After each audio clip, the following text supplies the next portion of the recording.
Just জুতার বাড়ি দেওয়া উচিত ছিল, এই আঙুলটা তোলা উচিত হয়নি, জাস্ট জুতার বাড়ি দেওয়া উচিত ছিল। কুত্তা বাচ্চা বলতে আমরা পারি না।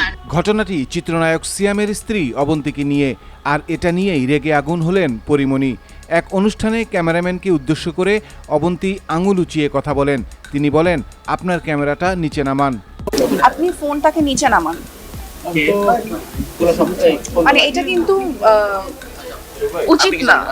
কিছুই নয়, যে আঙুলটা তুলছে এই আঙুলটা তোলা উচিত হয়নি।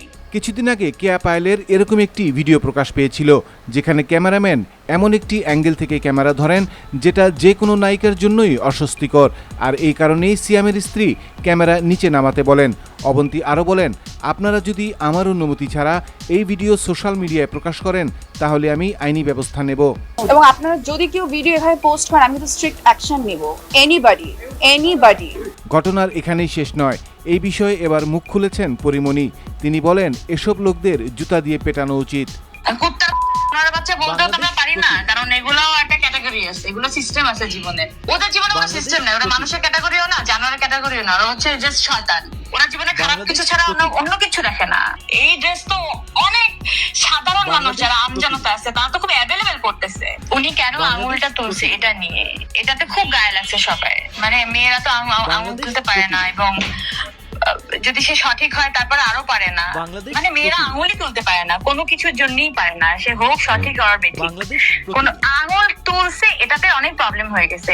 ইভেন আমি দেখলাম যে পোস্টের কমেন্টের মধ্যে অনেক মেয়েরাও আছে যে তাকে আক্রমণাত্মক হচ্ছে, মানে কমেন্ট গুলা করছে, এরকম ড্রেস কেন পরে ভাই, ওরকম ড্রেস কেমন ড্রেস। আমি ওদের প্রোফাইলে যেয়ে দেখছি যে ওদের ক্লিপেজ বের হয়ে আছে, কিন্তু ওই যে ড্রেসটা পরে উনি আসছিল কোথাও কোনোভাবে দেখছো যে একটুখানি অড লাগছে তাকে। আর অবন্তীকে যারা তোমরা খুব মানে যারা একদম কাছ থেকে চেনা দরকার নেই, যারা এত বছর ধরে দেখে আসছে তারা খুব জানো যে ওর মতো একটা শান্ত স্বভাবের মানুষ কিন্তু খুবই খুবই হাতে গোনা ভাই, খুবই কম।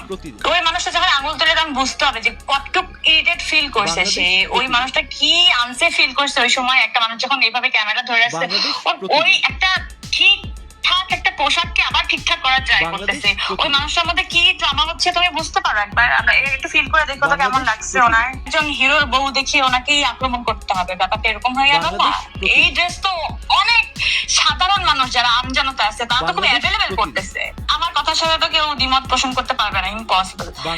এই ড্রেসটা খুবই মার্জিত, এবং হয় না যে এমন না যে খুব ক্লিভেজ দেখা যাচ্ছে, মানে একটু টেনে টুনে ঠিকঠাক করতেছে, তা তো না।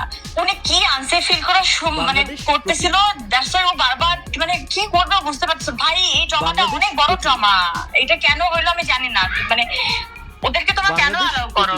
তোমার প্রফেশনাল ক্যামেরার যারা ছিল ওইখানে, লোকজন যারা ছিল, তাদেরকে এই লোকজন কেমনে ওদের মধ্যে ঢুকে আমি এটা বুঝি না ভাই। আমি ফিগার আউট হয়ে গেছি, মানে আমি নিতেই পারি না এই বিষয়টা।